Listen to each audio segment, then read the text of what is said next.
Мысырда имам Шарауи деген өткөн, өтө чоң алым. 1998 жылдары өткөн алым.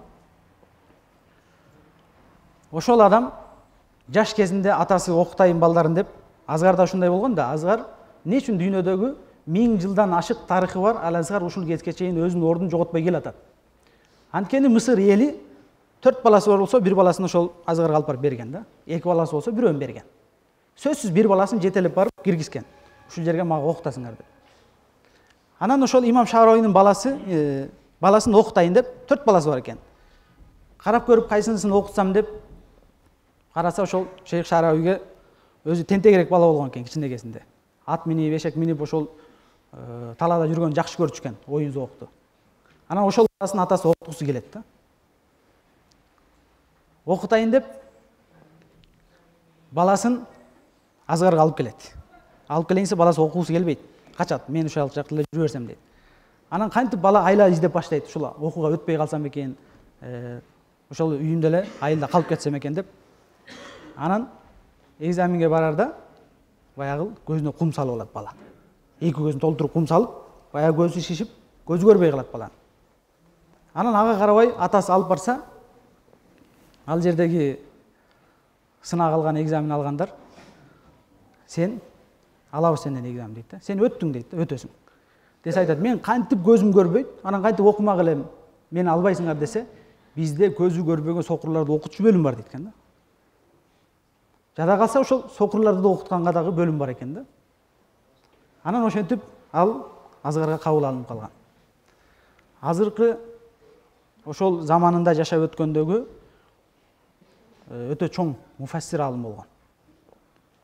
30 томдой тафсир китеби бар. Ичиндеги ушул замандагы башка дин душмандарынан келген күбөн, жанагы жаңы чыгып аткан заманбап технологиялардын негизинде динге ар кандай илимий болобу башка жагынан келтирген шек күмөндөрдүн бардыгына ошол тафсиринде жооп берген. Мына ушундай адам чыккан да. Эми ошол атасынын баласы жанагындай тентек болуп турса дагы ошол баласын окутканга болгон анын ниетин, ыхласын карасаңыз. Кийин ал имам Шарауи ал жакка келип алып да окубай жүрө берген да, окуган эмес. Өтүп кетип деле окубай жүргөн. Анан бир күн атасы келсе, дагы мындай кылат экен, ошол алып кетип калса экен атам деген ойдо мактабга барып, мага китеп алып бересиз дейт экен атасыначы. Алып барып мактабга барып, ушундай чоң атасынын акчасы жетпей турган том китептер көргөзөт экен да. Мага ушуну алып бер дейт. Билет, атасынын акчасы ага жетпесин билет. Ушудан кайтып кетсе экен, мени окуудан алып кетсе экен деп анан ошол китепти алып бер дейт да. Алып бер десе атасы алып берем дейт да ушуну.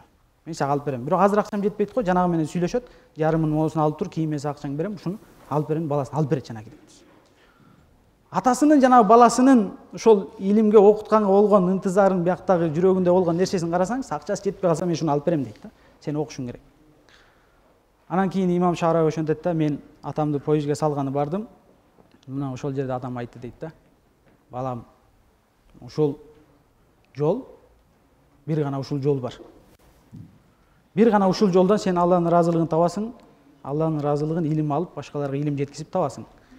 Сен антип мени баягы кайтып кетет деп ойлобогун. Кандай гана нерсе айтсаң дагы, сенин окууңа эмне керек болсо ошонун баарын алып берем дейт да. Анан имам Шарауи ошондо ойлонуп, эсине келип анан ошол жерден окуп баштаган экен да, негизи окуясы ушундай болот. Сиздер дагы ошентип жок дегенде бир балаңызды окуттуңуз. Дагы кайталап айтам. Балаңыз болбой калды, мен балама эч нерсе чыкпай калды дегенде бар го, сизди өзү жуунтуп, гусул алдырып, эч кимге көргөзбөй өзү кепиндеп, өзү жаназасын окуйт. Болбой калды дегенде. Кийин сизге Куран окуп турат. Алла Таала акыйкатты акыйкат деп көргөзүп, жана ошол акыйкаттан бизди айырбасын. Акыйкат эмес, батылды акыйкат эмес деп көргөзүп, бизди андан алыс кылсын. Алла Таала баарыбызды ушул пайгамбарыбыздын мураскерлеринин арасына кошкон болсун. Амин.